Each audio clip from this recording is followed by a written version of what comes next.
I'm Ashton Addison from the Crypto Coin Show, and today on Blockchain Interviews, we have back with us Alexander Rogan, CEO and co-founder of Abatis, ABTU, here to talk about cybersecurity, artificial intelligence, computer threats, and the growing strength of sort of like the future of cyber warfare, which with AI, the potentials are, I don't think people realize how much cybersecurity is of importance and where blockchain and cryptocurrency can fit in with that. Alexander, welcome back to the show. It's been a while. Ashton, yes. Hello. It's been a long while. I won't admit how long, but it's really good to be back with you. Likewise. And since our last talk, there's been astronomical developments in artificial intelligence and ever more growing threats of, sort of cyber warfare, and the importance of cybersecurity is stronger than ever. And I know that that's been your focus over the past many years, evolving as artificial intelligence and blockchain also evolve. I would love for you to give a high level to start on what you've been working on, a little bit on your background in cybersecurity and tech, and then what's the main focus of Abatis and the venture? Yeah, sure. Thanks. Well, thanks for having me here, first of all, Ashton. So I work in cybersecurity, and a few years ago, I was fortunate enough to be able to purchase Abatis, which was a Swiss cybersecurity company that was originally predicated on military solutions. So very much real world application. And we took the tech, we run it in our laboratories for a few years, and we made it easier to use and more acceptable for the broader market. Abatis is unusual within the space that we occupy, in that it is, I think, the only truly proactive cybersecurity solution that's out there. So the whole use case for Abatis is we will stop a cyber attack before it unfolds, and our competitors practice what's called managed detection response, MDR, and this is where they will hunt for a threat actor after an attack. So there is a big difference. And what I'm here today is to talk about what we're doing within Web3. We are tokenizing.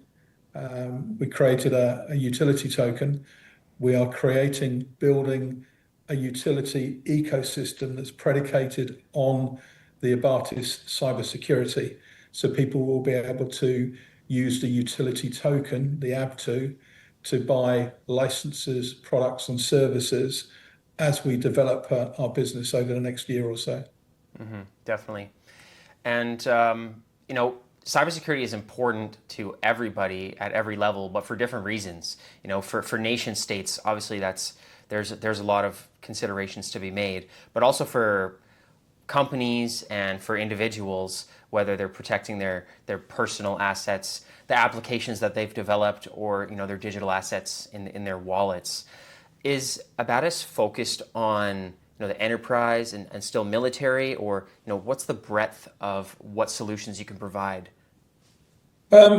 Originally Abatis was designed to protect critical national infrastructure. So the original use case, it was designed at the request of Arma Suisse, and Arma Suisse are the purchasing arm of the Swiss military. So the call went into the original architect, a guy called William Rothwell, back in 2004, to design a very strong, very resilient cybersecurity solution that the Swiss would be able to use to protect their air-gapped installations in the Alps.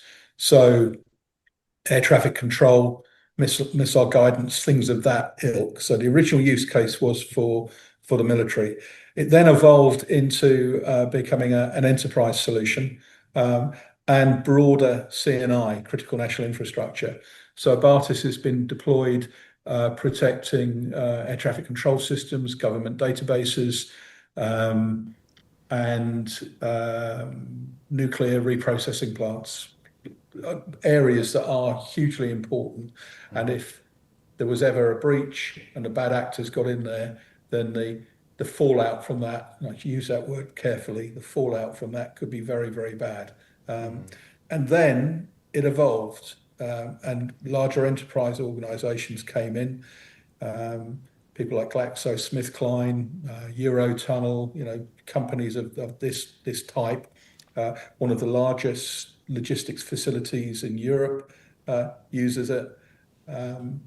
So it kind of evolved from a military application into an enterprise government solution. And then when I bought the company in 2022, it then went into its second evolution. We call it Abatis 2.0. And part of that evolution is to make it available and usable for the guy with a laptop, or the girl with a laptop. Yeah, it's so you can have now military grade security at home. And I guess we're part of Web3 doing this, so we're democratizing that very, very strong, very powerful security solution. So we've got a very, very interesting pedigree. Yeah. And so going back 20 years, I'd like to explain that one of the reasons why I was so excited about Abatis and why I was so keen to buy the company was that in the 20 years that it's been deployed, there's never been a reported breach, not one, and neither has it had a CVE applied against it. Nobody said, we found a vulnerability, you need to fix it. So that's a pretty good track record. It is, yeah. Track record's impeccable. I don't think there's another security company on the planet that can lay claim to that. I'm not saying that we're a silver bullet, but I'm just saying that it's very, very good cybersecurity. Definitely. And with individuals that have their computers that they're using day to day for business and personal use, whether they're involved in digital assets and they have crypto on their computers, or maybe they're just tech Web2 and they are worried about their personal finances or their personal information. Is there a comparison to be made between sort of the traditional antivirus that they are well familiar with on their computer and something like Abatis? Well, we absolutely occupy the same space, yeah. So, and the goal it also is the same. It's to keep bad actors out of your digital assets. But how we go about that, no, it's chalk and cheese. Yeah, we are completely different. IBM published a document recently where they said that the average time it takes to find out that a threat actor has got into a system and is now navigating in that system is 250 days. Far too long. Yeah, that's the average, Ashton. If you look at some of the more embarrassing attacks against the United States, we had SolarWinds, which was I don't know, 4 or 5 years ago. I mean, I've probably got that wrong, but never mind. Yeah, I think it took 2 years before that one was uncovered, and early last year, Director Christopher Wray spoke with Congress and explained that Chinese APT groups, Advanced Persistent Threats, so this is nation state again, had been hidden in US critical national infrastructure for at least 5 years. So 250 days is very much an average. It can be a lot worse than that. Yeah. Now, what's the difference between that type of security and those kind of failings and Abatis? I think fundamentally it's down to speed. Abatis will stop an attack before it starts, and it will do that in less than a millionth of a second. Wow. So when I talk to risk owners, I ask them the question, do you want to stop the attack before it starts, or do you want to dance the dance with everybody else and go hunting bad guys in your computer systems? And the answer is always, I'd like to stop it before it starts. Yeah, It's a no-brainer. definitely. So Abatis is proactive, stops the attack before it starts. And Yeah. that's the place that you've got to be. And the methodologies that are being employed by the bad actors at the moment, just all they do is enforce our methodology over anything else that we're seeing out there at the moment. Definitely. And now this evolution from just the military grade software to enterprise to individual, and now incorporating Web3 and blockchain, which I find is the most important because you're dealing with financial assets every day, all day. In terms of actually integrating the ABTU token and blockchain with the software, what are the advantages of integrating? And I guess maybe it's needed to protect Web3 stuff. How do we actually do that? How do we integrate the software? Yeah. Well, it's remarkably simple.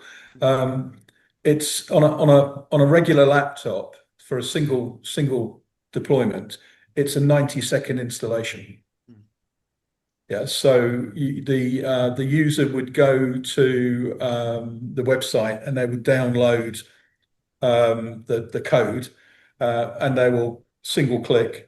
And then they'll recycle their computer. So they'll turn the computer on and off, at which point Abatis is now embedded in the kernel of the computer. So that's for a single user, 90 seconds. If we're deploying at scale on an enterprise site, then of course it's faster because we're using sort of industrial grade distribution channels, distribution tools, Tivoli or something like that. And it's very, very quick. Another differentiator between Abatis and other endpoint solutions is the ROI. Yeah, it's with Abatis, it's immediate because it operates in the background. The training required is absolutely minimal. I mean, it just does what it does without lead or without direction. Once it's been deployed. What could take you 6-7 weeks with a CrowdStrike application or longer with Carbon Black or some of these other heavy duty, very well established solutions take weeks. Abatis is immediate. It's very interesting and it's great to hear. Do you see a perception where people might think, well, if it takes longer to install it, and traditionally it's taken weeks, which seems too long, but people get used to it, that maybe it's a more complex or it's more well-rounded infrastructure to protect me? Great question, and fortunately not. No, it's the deployment on competitor models. They're quite quick. It's just you've got to fine tune everything. You've got to understand how it works. They're incredibly complex. They are the opposite of how Abatis works. Abatis is designed, I think, on the KISS principle. Yeah, keep it simple, stupid. Yeah. And when it was originally designed, William Rothwell, the founder, the original architect of Abatis, understood how malware works. Malware is just binary. It's a binary of one form or another.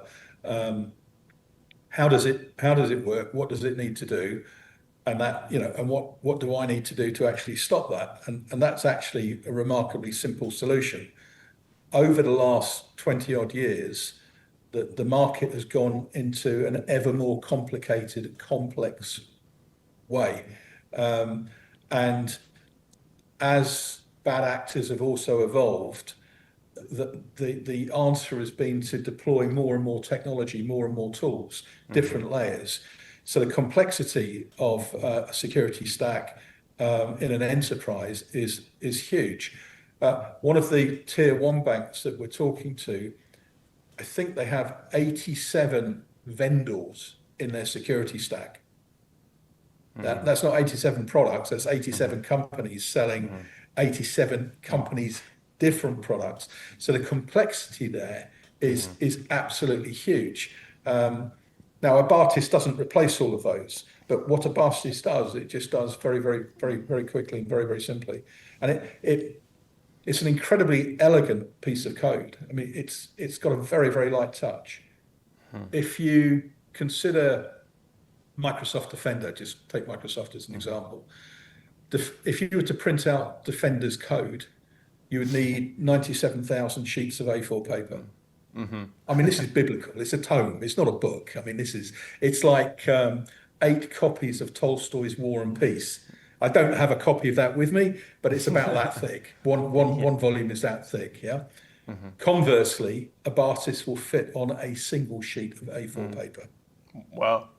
Yeah. So, which means the code is so light, it is so fast. So when it sits in ring zero and it's analyzing data or binaries that are trying to get onto the computer system, deterministically, it makes that decision. Yeah, that just means it's enforcing rules. It'll do that in less than a millionth of a second. So it's incredibly quick. You don't even know that it's stopping something. It'll be recorded on a log on the computer, so you can see the logs. But it's the complexity just delivers you back control, and also it makes the computer more efficient. Lockheed Martin tested Abatis on 2,000 servers. And they ran a test. Abatis on 2,000 servers, and then another 2,000 servers had an AV solution on there. And they measured, I think it was an 8 degrees Celsius drop in temperature on the surface platter of the server being protected by Abatis. And that's because Abatis was stopping all of the unnecessary chatter that was going on the computer. So running cooler meant less water. Less water meant less energy to keep the data center cooler. And I think it transposed into a 20% reduction in energy cost. So basically, your battery's going to last longer. Yeah, that's great. Yeah. There's lots to be said about efficiency. And I feel like this is a similar question to the one I had before about how it takes a long time to implement. But comparing, the Defender software, which is 97,000 pages, to something that's like 100 lines of code, people might think, well, this one is very comprehensive because there's 97,000 pages. Maybe it's really clunky. Maybe a lot of it's not needed, but I feel like there's more protection because there's more. How can we cover everything in one page? It's very clever code, yeah. And it only lives in the kernel of the computer, and it's there to do one thing, and that's to stop unwanted binaries, unwanted code, malware getting onto your computer system. If again, using Defender as an example, and others, same type of business. They started writing their code perhaps in 1996, and they added to it. And then they added to it, and then they added to it, and they just added and added and added and added. And now there's an expression in the industry, it's called bloatware, not software, but bloatware, because it's just bloated. It's just got bigger and bigger and bigger and bigger. And even I think Congress have asked Microsoft to go back to the drawing board and start again. Yeah, write in a language that is less likely to be hacked. And if they ever do that, then maybe they'll get some efficiency back. But at the moment, I think they are massively consuming energy. It's unnecessary. They're processing in an inefficient way, and at the end of the day, it doesn't work. And the other thing is, they have this thing called Patch Tuesday, where they come out and they fix flaws in their own technology. Regularly. And this is because the code. It's a boat with holes in it, right? And those holes are where the bad guys will get in and then rip off your data, which is just not what you want. No, So I think any tech people or younger people would see this, if you're running some of these old antivirus softwares, the industry and the world has just changed so much. It's like using Internet Explorer, and anybody who's more sophisticated will look at you and laugh and be like, why are you using something that's so outdated and has all these issues? These companies should have. It's like building an old technology from 30 years ago and just keep adding to it when they probably should have just started from scratch. yeah, they should. But if they do that now, it's going to be very expensive, and that's the problem. Yeah. And they don't have to because they've got a captive audience. Yeah. Yeah, they bundle it up in all of their products, and some people can get Defender for free. Yeah, I mean, you get what you pay for, definitely. So Exactly. yeah, Yeah. um, but there's definitely an argument that they should scratch it and start all over again. I absolutely believe that, but they haven't done. They're not doing, and there's not just Microsoft, but there is a lot of buggy code out there. And one of the problems you've got is that when the code is so big, there is so much of it that there are so many vulnerabilities. There's places where bad guys can hide.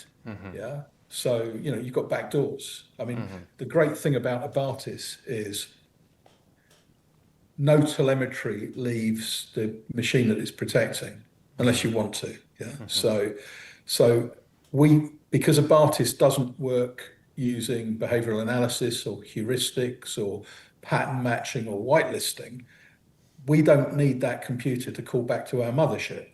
Yeah, we deploy the code and we leave it on the machine, and it works autonomously, very, very quickly and utterly autonomously. And this is really important now that we're seeing how AI is coming out and being co-opted. So there was a story that broke recently. I think the Chinese were accused of using Anthropic's AI, Claude, at scale. Yeah, and there was a large attack that's been all over the cybersecurity media. The attack is at machine speed. Yeah, there is no the attackers are using AI to find holes, gaps, flaws in the security. Humans can't compete, and then the argument becomes, oh, let's use AI to combat AI. Ain't ever going to work. Yeah, our AI, the good AI, has got to play by the rules. I mean, in England, we used to have we have boxing. Yeah, you've got boxing everywhere, but we used to have the rules, the Queensberry rules, we used to call it. And that was, you got in your ring and you got your gloves on, and the bell went and you did your first round, and the umpire, the referee, would stop the match, and no hitting to the below the belt, things like that. Yeah, the bad guys, comparatively, it's K1, it's MMA, it's brutal. There's no prisoners, and they don't care about rules, regulations. They'll jailbreak systems. They'll train their AI when they're attacking systems. I mean, they do everything that the good guys cannot do to train their AI. So the good AI is always going to be playing catch up with the bad AI, and that's always been the problem with cybersecurity. It's just at a different level now. Yeah, and if you're reacting, you're toast. Yeah, what you need is not AI versus AI. You need architecture versus AI, and by that I mean you need to have a process like Abatis where it stops changes, so it makes the architecture of the computer unchangeable. We call it immutable. Yeah, it just means unchangeable. So if you can't change the architecture of the computer, it doesn't matter what kind of a badass AI you are when you turn up, and how you've been trained in evil camp to do evil things. Yeah, if the architecture is structured to say, no, I don't like you, you're not coming in, before it can deploy its code, then that I think is the way to fight this. And we're seeing the changes in the warfare change at massive speed. Yeah, I mean, if you imagine that how quickly sort of chat GPT's evolved. Yeah, I think I'm on 5.1. Yeah, it was. I mean, last year, I mean, it was a new toy. Yeah, now it's immeasurably powerful. We've got 7 on the horizon. All of the others. I mean, the improvements that OpenAI are making with the tools that I work with are quite extraordinary. And the problem is that it's not just good people or good organizations who use it. The bad guys will use it as well. Yeah, definitely. And it's like 10x productivity and intelligence, and then like 100x, 10x every year. It just keeps going exponentially larger, and absolutely right, Ashton. And there's a great example of what's happened. So a couple of years ago, you'd have a situation in the industry where researchers would identify that there's a vulnerability in a firewall or a server or a code or something like that, and the good guys would generally have 2 weeks to test the patch and deploy the patch. That's down to less than 10 minutes now. Yeah. So there is now no time to test and patch. The moment there is a vulnerability published, it's weaponized. What's gotten worse is now the threat actors are not having to wait until the researchers have identified the vulnerability, because they're letting Claude and Grok and Chat and all of these other really clever pieces of technology go find the vulnerabilities for them. So these are vulnerabilities that nobody knows about, and then the AI or LLM can look at it. The bad guys back at base can weaponize it, and then all of a sudden, they're into the system. And because the vast majority of cybersecurity is predicated on recognizing something that has been there before. We've got what we call polymorphic warfare. Yeah, you've never seen it before because it changes, and it changes whilst it's in the system, whilst it's looking for the vulnerabilities. Yeah. So reactive technology is now, I think it's obsolete. It's had its day. Yeah. How would it work if you wanted to protect like a cryptocurrency exchange that maybe some of the software is on a server, but some of the transactions are on blockchains, or like a wallet that's an app? The basis of Abatis is it protects the architecture that the blockchain sits on. That's the first thing. So Web3 is predicated on Web2 predominantly. Yeah. So we've got these great blockchains, we've got these fantastic pieces of code, smart contracts that are out there, but they all work on nodes. And those nodes are generally laptops, servers, things of that ilk. That's Web2. Yeah. If you don't protect the architecture, then your blockchain, even if it's a post-quantum proof blockchain, has got a problem. Yeah. You've got to protect both ends of the blockchain, both nodes. So it's really important that you do that. If you don't do that, then you can lose it. What's the status of, so you gave the story in the beginning of purchasing Abatis around 22, and then evolving Abatis 2.0, and now the integration of Web3 and the cryptocurrency. What's the sort of current status today of the Web3 and crypto integrations? We've signed some memorandum of understandings with some layer ones, new layer ones. These are predominantly post-quantum architected blockchains. We're talking to exchanges.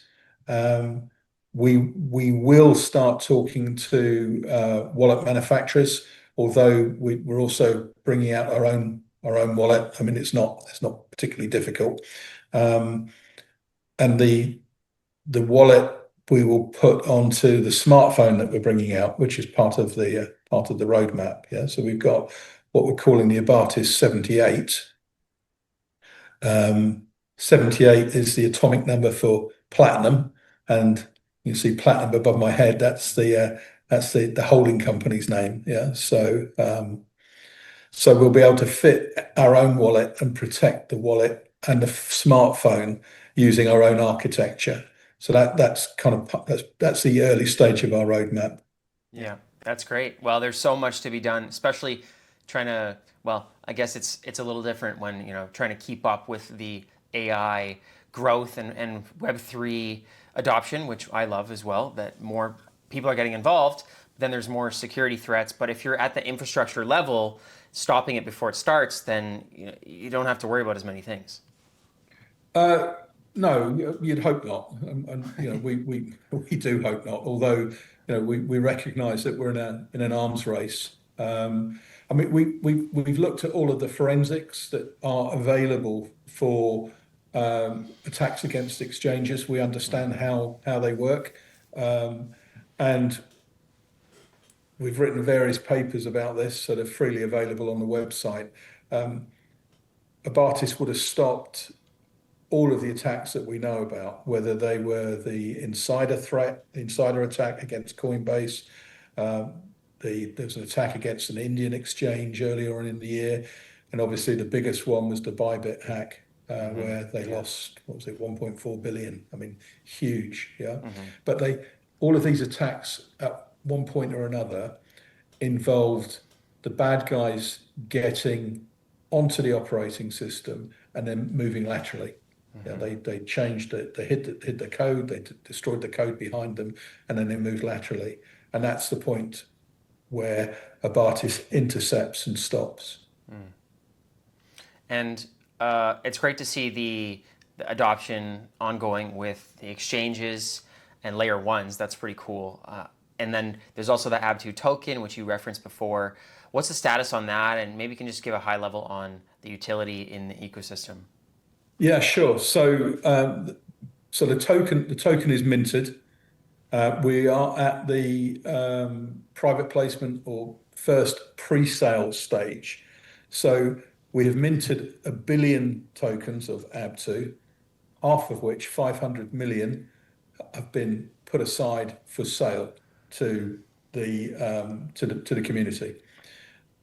We have got 5% of the total, I think it is, being sold at a discounted rate right now. Yeah, so you'll be able to go to the abatisabtu.com website and you could buy your tokens now. And between now and year end, they're priced at 10 cents. We then have a second stage. The price will increase next year. So between 1st of January and when we list, the price will be 20 cents. When we list on the exchange, and we've not chosen which exchange yet, but when we do list on the exchange, it is likely to be sort of March time, we think. But there's no absolute on that because the market's got to be right. Yeah, and at the moment the market is not very good. The larger market is not very good. I mean, conversely, actually, it's good for us because the meme coins have tanked, and the speculation when speculation or speculative coins are under pressure and their value just drop, then the utility token comes into its own. So there is an argument to be said that it could be sooner rather than later. But when we do launch on the centralized exchange, we will anchor the price in an initial exchange offering at 30 cents. And by that point, I expect we will have released 10% of the total supply. And then as part of our tokenomics, and to manage the distribution of the token and what the token actually does, as we hit milestones, we will release more tokens. So, and those milestones could be like the smart the smartphone coming out. We're going to build network devices. So Abatis is going to go on to enterprise grade servers, next generation firewalls, and routers. As those products come out, enterprise will be able to buy those. And if they buy them with the token, they'll get a reduced price than if they buy them with fiat. So at the moment, we're modeling, I think, a 20% reduction if it's used in our own token. So, $1,000 for a device, just a ballpark figure. If it's bought on our token, they'll save $200. So there is an incentive for Web2 businesses to be migrated into Web3. If they don't buy with our own token, we've made the decision that we will take a percentage, 10% of the fiat value, and we will reduce the supply by the same value in ABTU. So we will work to keep the scarcity there and very much control the supply. So what we want is stability. It's really, really important. Yeah. So, I mean, part of our own tokenomics, we've got a 12-month cliff and 18 months vesting, I think. So, we're not in this to pump and dump. Yeah, this is an ecosystem that we're building. We've got some very, very exciting plans and products and services that are going to come out over the next few years, and all of them will be predicated on the security technology we've got and going into verticals where we can see there is a problem. I mean, the smartphone's an excellent example for that. There's surveillance technology that can call your phone and you just don't know you've been run, and they can squirrel themselves away into the phone and read everything, see everything, your photos, your messages. I mean, it's quite horrifying. Yeah. The Abatis smartphone will stop that. So we recognize that there was a problem, and we could see a market for that. Same with the routers, same with the firewalls, same with the servers. We have an insurance company that we're going to stand up in the City of London, licensed insurance company, and it will sell cybersecurity insurance to businesses, SMBs, and enterprise, on the understanding that they will use the Abatis cybersecurity.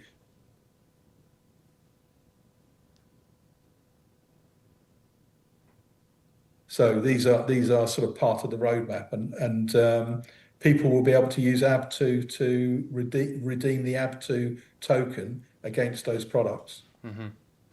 That's great, Alexander. Looking forward to getting closer to that launch in 2026. There's so much to be done. We'll definitely follow up again before then, but I'm excited to see the deeper integration into Web3 to protect more wallets, exchanges, layer ones especially.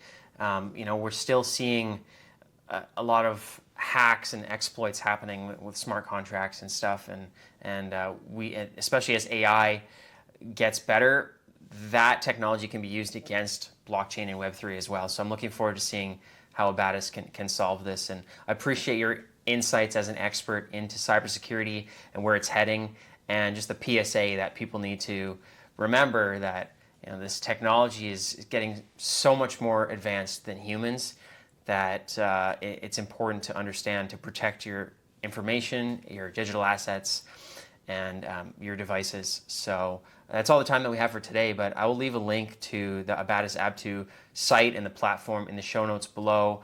Some of the articles that you've written as well, I know you mentioned, we can add that in there, and any other updates or social platforms we can put in the show notes, and people can follow along there if they want to get more real-time updates, and then we can always do another video in the near future. Yeah, I look forward to that. Yeah, it's been a pleasure. The time flies. So it's almost like it was, what was it, 6 or 7 years ago. So it's good to be back on the show, Ashton, and I look forward to talking to you next time.